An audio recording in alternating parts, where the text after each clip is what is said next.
Let's go down to Toscanos.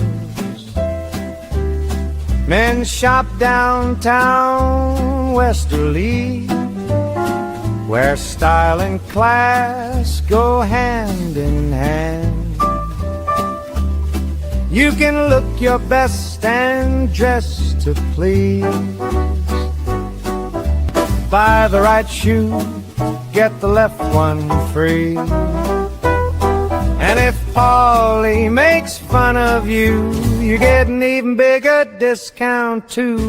Toscano's men's shop since 1911. Hello, I am DJ Gadget, and I feel like neither one of us are just fancy enough to be opened by Toscano's men's shop. But Paulie, thank you so much. And as always, I'm sure you're going to say I'm a little late, but I don't work for you. Big Lux in the house. I hear you have some huge shows coming up. Yo, I'm really excited. It's been a long winter, and so me and that groundhog have some words. Yeah, for real. And so, like, yeah, just to be able to get back into it. I mean, I got a big one coming up, the Ocean Mist this Friday, and then in a few weeks we're going to be at the Garde in New London on the 24th. Excited for both of them. That's amazing. What kind of shows? I'm assuming violin. Yeah, I mean, so it's going to be. Both of them are going to be very different shows, and I love it. I love the contrast. So, like, if you want to go and dance to hip hop classics, we're putting out a bunch of new music, new originals at the Ocean Mist.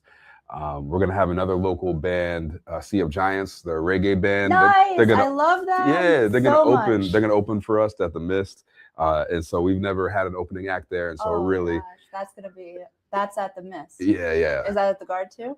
Not at the Garde. Garde's gonna be a very different show. All so right. like, we'll talk about it. But so far, you got me for the Mist. Yeah. So All Mist right. is gonna be crazy. Like I said, and we have the Next Up Festival that we do every year in Wilcox Park, and we were supposed to be the last two acts that played, Sea of Giants and then Big Lux and The Hype. Then we got rained out, and so like we never got to do it with them, and so that's another reason why we're super excited to finally get on the stage with these guys. They're amazing. I love them so much. I just learned about them in the last year, but like, I mean, 365 days, not this year, because we're only in April. We are April. Yeah. I was like, oh God. God. And I'm like, oh, after March. Time me. Is flying. Got me. It really is. And today is a beautiful day. One of few that we've had. And I think that just made me so happy. Yeah. Like Sea of Giants is like a sunny day. Right. And they are, I think you guys will vibe well. Yeah. Like you guys both kind of take your own, it's like the jazz of hip hop and the jazz of reggae. Like you just go with it. Like it's a lot of in the moment. Right. I've seen your shows. It's a lot of like improv, like you come on up here because I know you can sing. And I'm like, wait, what was that? Was that rehearsed? No, because the guy's like, me, hold my beer. Yeah, right. So I love that about your shows is it's so impromptu. That's art. Yeah, no, that's art being created right in front of you. Any new songs? Yeah, like I said, I've been working on a new album. So we're gonna debut 4 new songs at the Ocean Mist show. And so that's another reason to be excited about it. How do you do that? How do you create a new song? I know it's your song, but I've written a few things. Like I like to do like spoken word. But like, how do you learn your own song? Is it harder, you think, than listening to the radio and just picking up on something? Like you have your influences, so you learn their songs and you're singing along in the car. Right, Is learning your own song a little bit harder or easier? Learning your own song is harder than it is because, especially if you have a band, right? Because then you have to explain to them the thing that's in your head that doesn't currently exist, that they've never heard before.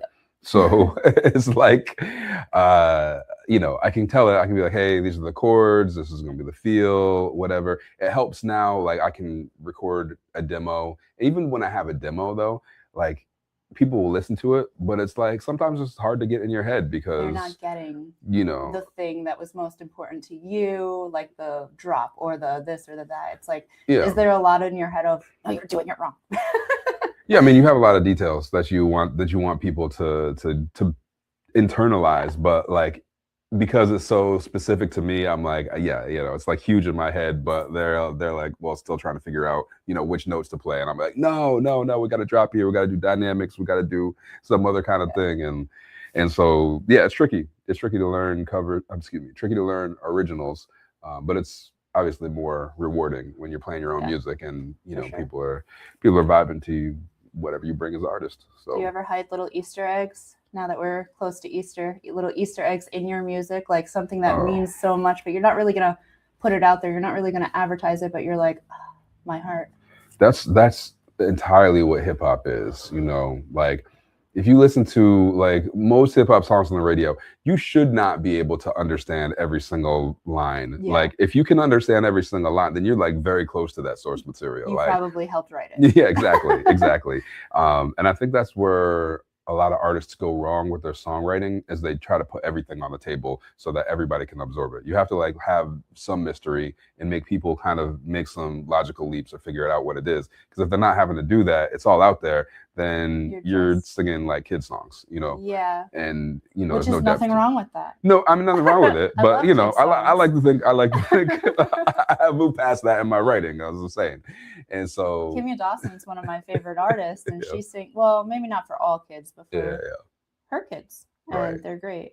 One of my favorite songs is Alphabet, but that's just that. It's very in your face. We're talking about farts. I mean, that's what's happening in that song, basically. I love it. I shouldn't have gone after kids' music. I feel like a jerk. But you know, the point is that if you're trying to be, you know, taken seriously as a songwriter, as a lyricist, there's certain things that you do. And, I've been working with an author lately, who he's an author. He wants to make movies. We're working right now on a full cast audio production. It is not a radio play. Mm-hmm. It is not an audio book, but it's somewhere in the middle. Mm-hmm. And it's really exciting. But the things, like you said, if you understand everything, you're probably real close to that project. Yeah. I understand things that I'm like, that's so good. Yeah. And we're not going to advertise it because I want you to experience the music. Mm-hmm. The way you experience it. I want you to take that scene, and if you get it, all right. Yeah. But if you don't and you make it something else, but it's just as meaningful to you, I will take that. Like, I want the art to mean something to you. I don't want to tell you what to feel. Mm-hmm. So that's one thing I do love about hip hop. Mm-hmm. I just sponsored Hip Hop for the Homeless. Okay. And that was really cool, because hip hop is not something I listen to every day. Mm-hmm. But I don't not listen to it. But I'm usually, until Weirdsterly, I'm listening to the radio. Yeah. I'm listening to these already famous people who have already been on what's that song mean.com or whatever the heck it is. And I've already I know all the lore about it, but going to Hip Hop for the Homeless was freaking beautiful. Yeah. There's this, I've been sober for 6 years now. Congratulations. And there was this one guy who, I don't remember his name, I'm so sorry. But he was singing about making money. And he's like, no money's better than that dope money. And I froze. I'm on the dance floor. I'm like, yeah. And I'm like, wow. Just like that moment, I just felt like everybody was dancing around me, and I stopped and I stared at him. And he's like, no money's better than that dope money. And I was like, that's my life. That is true. Like, I'd rather have no money at all than be back in the world where I was doing drugs and drinking alcohol and out of my mind all the time, not remembering things, because, you know, your brain's incapable of making memories. It's not that you forgot the night before. You didn't make memories. And that's something that's really important to me. My dad had Alzheimer's, and I was doing it to myself, where he never asked for that. And that's a huge part of my sobriety. And just that song alone hit me. I don't know what he meant. Maybe he meant something completely different. But to me, that's what it meant. And it meant everything. It was my favorite song of the night. So I think that's important. Yeah. No, that's an amazing story. I'm super happy. It's one of these things that's like changing ourselves is the most difficult thing that we can possibly do. And so having that realization and being at the place you want to be. That's amazing. Beautiful. I love it. Yeah. I love it. Does your album have a theme?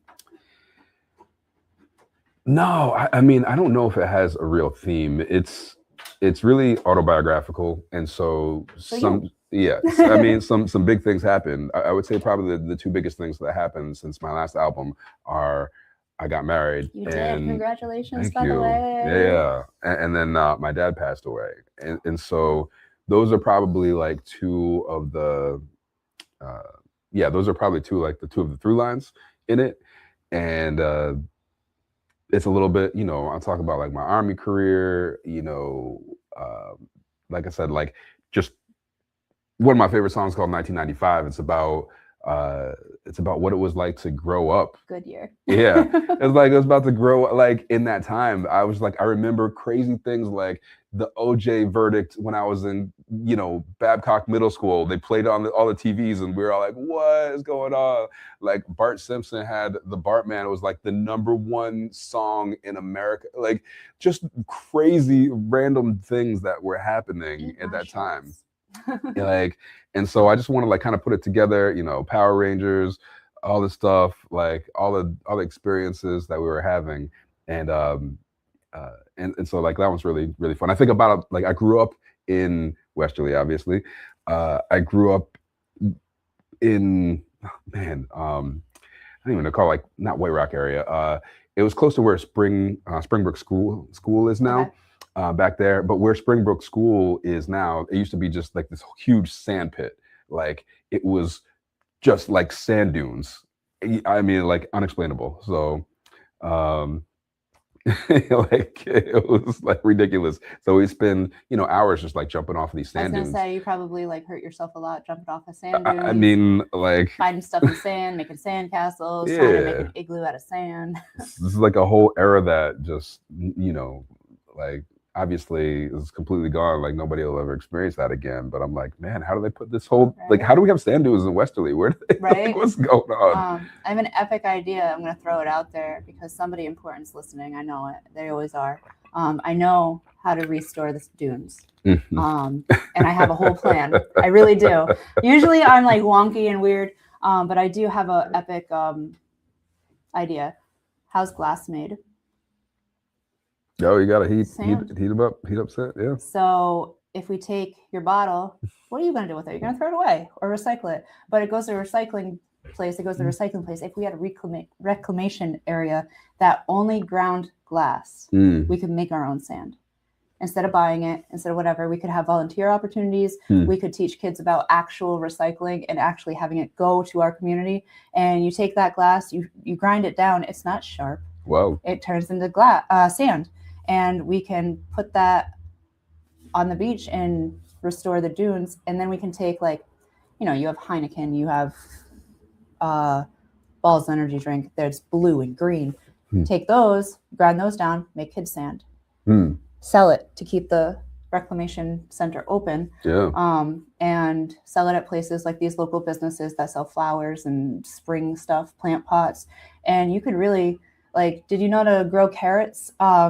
Usually people like come up with like this big luscious green and then it's like boop, like that's under the ground.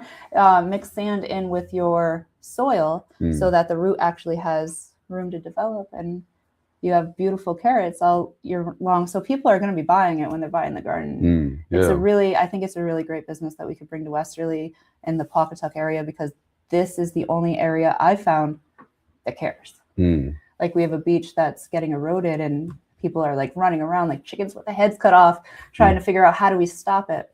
Take the glass. I know the package stores thrive. The bars thrive. Like I've been out in Westerly, like everybody loves that party nightlife. So take all that glass, save the dunes. That's what's up. That's beautiful. Yeah. I like it. Yeah. I like it a lot. And it's like, you know, keep that childhood memory for the future generations, because like moments like that is what shape you. I think every year it snowed where I grew up. At the end of my driveway would be this huge pile of snow, and my goal was always to dig down into the snow. I wanted to make an igloo. I was going to dig down and to come out. Right. Super dangerous. We don't let kids do that anymore because we're like, it's going to collapse on you. Never thought of that. Also, what I never thought of is at the bottom of that big snow pile was my mom's rose bush. So when I got big enough to actually get down, I just found prickers. Yeah. And I was like, help. Yeah, that was awful. But, you know, that was like, I did it. I made it to the bottom and I got stuck. My dad was like chopping through snow to get me. But I'll never forget that. That was, it could be a hip hop song. One of those like, don't meet your hero kind of things. Don't make it to the bottom of the igloo kind of thing. So what about the Garde? That's a big venue. Yeah, so the cool thing about the Garde is that it is a huge venue, but they also have like a side room, kind of like the way that the Knickerbocker has a tap room. Gotcha. They have the Oasis room, and so I do have a show planned at the Garde in the big room, in the main hall, and that for 2027. But I'm trying to like cultivate that audience. I haven't played in New London in a little while, and cultivate that relationship with the Garde. So we scheduled this show with them in the Oasis room that is like completely different from the Ocean Mist show. So the Ocean Mist show is like, you know, it's a banger. It's gonna be a rager. Everybody's gonna get up and dance. I hope everybody drinks. Play new songs. Right. We got opener. Sea of Giants. It's gonna be great. Now, if you want to have like a little bit more like chill Big Lux experience, right, you know, and a little more maybe like more artful, we're basically taking like a jazz combo instrumentation. Like we're gonna trade in the electric bass for an upright bass. We're gonna trade in the keyboards for a piano, and we're gonna do basically our set of hip hop classics and originals, but we're gonna do them basically as like a jazz combo. And so we've never done anything like that before. It's like Oh, see, now you got me for that one too, damn it. Yeah, it's like busy. It'll stretch us out a little bit artistically, and you know, I've never done kind of like a jazz coded show. I mean, that's when I think of you, I think of all the possibilities too. So like when I linked it before, I'm like, it's kind of like jazz, like you go with the flow. That makes sense that you would do that, but I've never seen you do it. Yeah. That would be exciting to watch. I mean, we have, you know, I have a great history with pure jazz. You know, growing up, playing the Weirdsterly High School Jazz Band, competing at Berkeley and doing those things, and so I love it. I have a ton of respect for jazz musicians. They're the most insane musicians in the world. Like the amount of theory is crazy. We're maybe not gonna go the whole way there, but we're gonna give it a lot of that feel. And so the same band? It's gonna be the same band, same Wow. players. They're super versatile. I'm just really, really excited to give them this opportunity to kind of flex a little bit, because like in an environment like the Ocean Mist, when you're like playing, you know, you're going full out. Yeah. Read the room. You gotta like you really gotta entertain people the whole time. Like that's what it is. Sometimes when I perform, it's just amazing. If you don't actually have to entertain people, you just kind of like bring them some music and you just have an experience together. And it's not like you gotta like keep the energy at 100 for like 2 hours straight. You have time for a bass solo and a drum solo, and to like work together a little bit, play, you know, trade off solos, try different mixtures of instruments, different textures.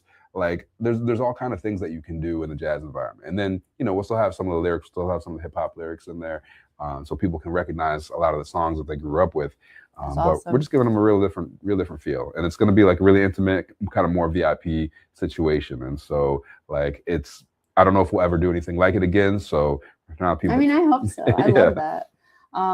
Is there cover charges for these?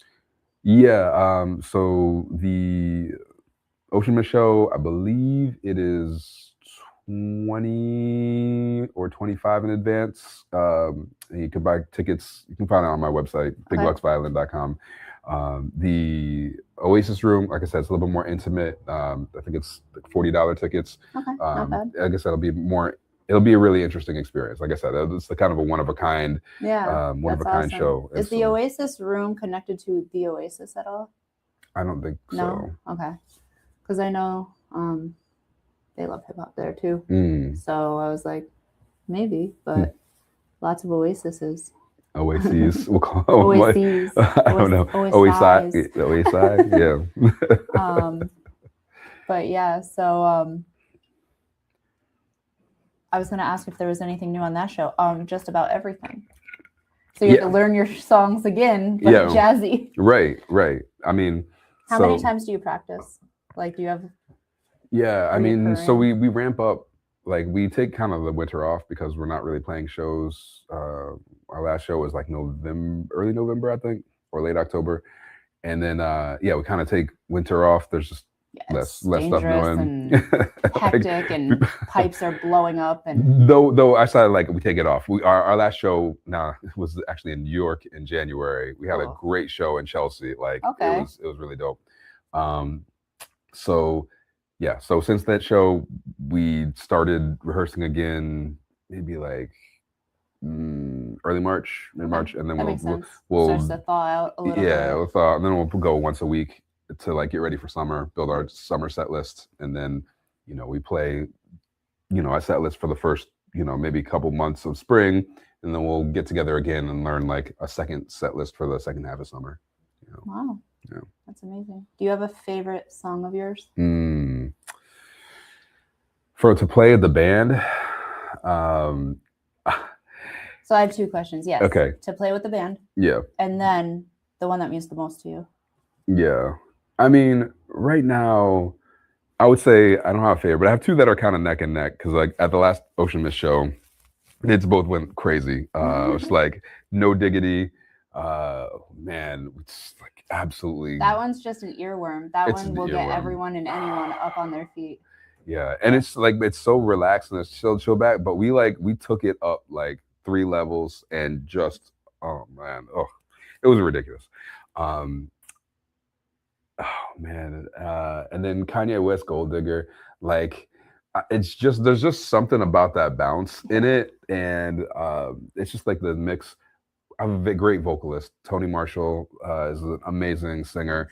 And so whenever we get the opportunity to do something where it's like his voice and my voice together, and that synergy just like works super, super well. And every time we play that song, like the roof comes off. It's ridiculous. I love that. Oh. Let's shout out to your band. So we have the vocalist. Yeah. Shout out Tony Marshall. I see you. Vocals and guitar. I got Chris Glenn on the bass. I got Jacob Graham on the drums, and I have Matt Ganolfo on the keys. We also have Miles Leon, who plays sax with us. The saxophone. Yeah. I love sax. Is that who came up with you at the Next Up fundraiser at the beach? And he had the saxophone? Who had a sax? Was Miles there? Wow. I mean, I gotta go back. I gotta like really go back. It might have been at the beach. It might have been something else too. I saw you call somebody up and they were like, all right. And they've like put the saxophone together and they came up on the stage and I'm like, was that rehearsed? Like, did he know he was here? What's happening? It probably was Miles. Like, okay. I haven't really played with any other sax players. All right. And I love saxophone. He is insane. There was a little bit of time where saxophone was like in quite a few songs that were making top 10, top 40, whatever. And I was loving I was there for it. I was there for it. Kiza is an artist I really like. And I'm impressed because she has this music video that she did in one take. And it's her dancing down the street. And I'm like, I would have fallen on my face. Yeah. Like there would have been so many takes. And she's just so smooth that I'm like, I don't even know if the song has words, honestly. I don't listen to that. I just watch the video and I'm like, it's amazing. But that's cool. Yeah. I like when art is actually art. It's not all out there for you. It's just like I didn't know watching the video that this was all done in one take. I learned that way after, and I'm like, you know, holy crap, I can't even get like my morning routine down. Never mind all the way through the streets, and nobody got in your way. And she like, I think one person might have gotten in her way, and she like incorporated him into the video by dancing with him. Yeah. He was like, what? And she just kept it moving, and that was cool. So yeah. No, I love stuff like that. And with the saxophone too, maybe like Tedao is like my favorite. I don't know if you heard that song, but like a couple guys in the studio, both of them play saxophone, but they just looped like this incredibly elaborate looping situation where the two of them just built this gorgeous track that's like 7 minutes long and did it perfectly for this video. It's, oh man. Yeah. Anyway. That's such a feeling. Like that's a blow the roof off kind of feeling when everybody's like, yeah, like we did it. It's like a touchdown. Yeah. That's the only way I can describe it is it's that feeling when your team finally makes a touchdown or the first touchdown or the game winning touchdown. And it's all right there. It's a huge flex as a musician to be able to, because most of us get into the studio and we, you know, have to take, you know, 5, 6, 7, 8 takes to get something that sounds okay. And then you even, you know, might even get a couple more on that, on top of that, just to like make sure you got it. And people who can like hit it. Jay-Z was like famous for that, just being able to go into the studio and just like first take, knock it out, get out, like just smooth. Jelly. Smooth. I am not that guy. Right. Studio is tough. Yeah, no. I very rarely have I nailed anything on the first try. Even DJing. My first show was awful. It was very impromptu, and the DJ that was booked, I wasn't even a DJ. I did karaoke. I wasn't a DJ at all. Oh, yeah. And the DJ was sick, and they were like, hey, can you do it? And I'm like, do you want karaoke? And they were like, no, it's New Year's Eve. And so my first gig ever was New Year's Eve. Oh, wow. Okay. No big deal. Nice. It was awful. It was awful. People had fun though. So that kind of like built my whole theory around, it's not the music necessarily when you're DJing, it's how it's you. Because a DJ can ruin an event real quick. Yeah. Just like an artist can ruin an event real quick, like a music artist can piss off the crowd, and that's a wrap. Right. Like, yeah. So I think people liked me enough. Like I was very loved in the community that they were like, this sucks, I'm gonna dance anyway. And they ended up just having fun anyway. Right. But I was not impressed. I was like, that was hard. And then I set up in my living room, drove everybody in my house crazy for quite a while. Just being like, what's this button do? Well, now I have to Google how to get my board out of this mode. Because I'm like, I don't know what I did, but everything is playing backwards, which was cool for a few things. And I've actually, I'll play backwards swears now because I'm like, instead of beep or cutting it, I'll like, and it kind of like flows. All right. So like screwing up so bad taught me something. Oh, that's cool. Yeah. So yeah, if there's a F-bomb and grandma's in the corner, then we're good. But yeah, it's definitely more of a, how do you play the music, not what are you playing? Do you think you'll have any of the same crowd at both events? Or are you thinking? Probably my mom. Mama's gonna represent. I don't know. She had like a shirt, like Ocean, that's my kid. Yeah, Ocean Mist honestly might be too late for her. But yeah, like she's gonna come with a sandwich and be like, "Make sure you eat." Yeah, right. That's really cool. That's more grandma mode. Actually, it's so crazy that our parents are getting old. That my mom is a grandmother now. My brother has a daughter now, but. Whew, I have friends that are grandmas, and I'm like, wow. Like, wow. I didn't even, like, I know your kid had a kid, but in my head, it didn't click. Yeah. Like, right. So yeah, life is going by quick. It is happening. Quick. It's happening. But yeah, so your bassist that does the electric is going to do the upright too. Yeah. Yeah. Right. He's crazy versatile. Like, this guy, he's just such a good musician. It's like, because they're kind of the same skill, but they're not at the same time. Like, you know, except for you have to hold this one up and not drop it too. Like, yeah, like that alone is a talent. The fact that you have to, I mean, I know how hard it is on violin. You try to find the notes and you don't have any frets. And same thing on upright bass. You really got to know what you're doing and where you're going. And this guy, he does it. And he's such a professional. Like he plays with Nick Bossy and a bunch of other folks too. And, oh, nice. Yeah. I've seen him. Yeah. And Nick's great. I love the dude. So we got Bassist for Hire. Right. Very cool. I cannot wait. Let's go over one more time the first show. What's the date? First show. Okay. First show this Friday. Okay. April 10th. Ocean Mist in Matunuck. It's going to be doors are at 8. I think Sea of Giants is on at 9. I think we are on at 10. You can buy tickets online, bigluxviolin.com, or go to the Ocean Mist site. You'll see them out there. It's going to be a great one. And then the second show is in New London, the Oasis Room at the Garde Theater on 24th of April. It's a Friday.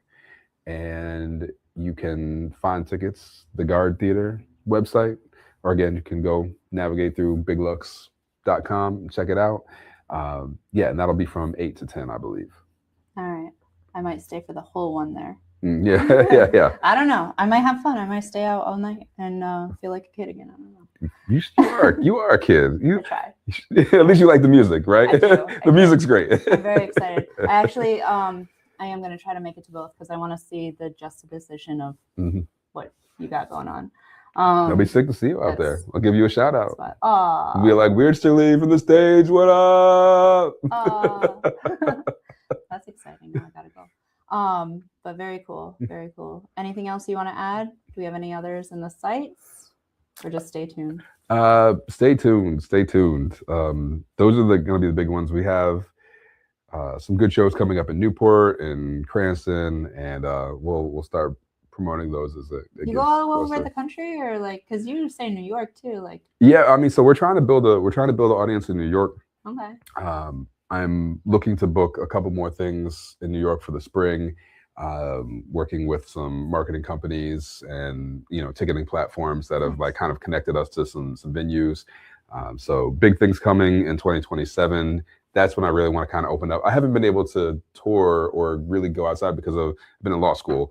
Right. I graduate. Maybe the big thing I should say is I graduate from law school in May. Thank God I get a little bit of time back. I can actually live. You just forgot? I mean, it's like, it didn't seem relevant. I'm not gonna lie. Like, try to play. Objection. Objection. Yeah. So once thank you. I mean, I graduate in May, and hopefully, God willing, I pass the bar in July. And then after that, I am finally free to do what I want with my time. And so that means I can, most people would be like, that means you can go practice law. Yeah. I'm like, well, I'll think about practicing law, but really I want to go tour, music first. Law is the hobby. Law is the hobby. That costs a lot of money, but it's a hobby. Yeah. Music is that's it. Music is the moneymaker. Yeah, sometimes you got to flip something on its head. That's fine. If you did practice law, what kind of lawyer are you going to be? I mean, like arts and entertainment is where I've, nice. I think it makes sense. Yeah, we'll do some distribution. We'll do some contracts. We'll do, there's lots of stuff within that world that makes sense. And then, with my tie-in, like town council, and I'm doing advocacy. I'm writing legislation. Nice. I'm a board member at Habitat for Humanity. I'm going to keep working for affordable housing. Yep. And so I think that's going to be my main way to be an advocate with my. So the whole law and music thing, we need a platform for DJs to be able to DJ without screwing anyone over but still be able to like promote ourselves, because that's so hard. People are like, yo, do you have a whatever? I'm like, no, it's kind of illegal art. It's not. Yeah, because you can't stream. It's not mine. Twitch is actually pretty cool about it. They have figured out a way. Twitch has like VODs. You can't have a VOD if you're a DJ, so it's nothing that's recorded and produced again. But you can do it live. You can't do clips. There's a lot of things you can't do, but you can do it live, which is the first platform I found where I could do something online. During COVID, I did a lot of things online for private groups. Like we would do a big Zoom meeting. Zoom blew up in COVID. That was everything. I don't think I would have known about Zoom if it wasn't for COVID, but I was DJing on Zoom for like Out CT was one of the things. We got a whole bunch of people together on Zoom, and I DJ'd a set, and we had dance parties on Zoom, and that was like a core memory of COVID that it meant a lot to me, because it's like my business flopped. I was done. Like I couldn't go to the bars anymore. I won't do karaoke anymore just because I'm immune compromised. There's still COVID out there and I will catch it.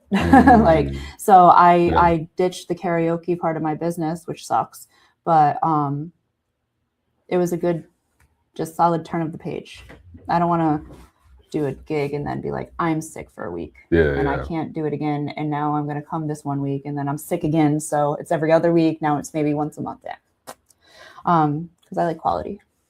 I'm a perfectionist when it comes to what I put out, and I can't sit there with like an ice pack on my head trying to that's be a whole new genre. But yeah, so the Boogie Woogie Flu.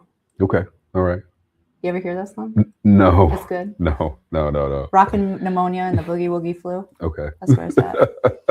You're gonna look it up now. I will. But you do have my head spinning on the ways DJs can promote themselves, especially on the stream, because I did a lot of the streaming during COVID as well, and I got, my fair amount of strikes from Facebook for all kinds of stuff. So all kinds of stuff. Yeah. I was like, aren't you home? Go home. Like the FCC is closed. Go away. Yeah. FCC won't let me be. Right. Yeah, I got in trouble a lot. Nothing came of it. No, we can edit that out, right? What? Let me not test the universe. When I disappear, it's probably because I'm in jail, and I'm gonna have this guy for a lawyer.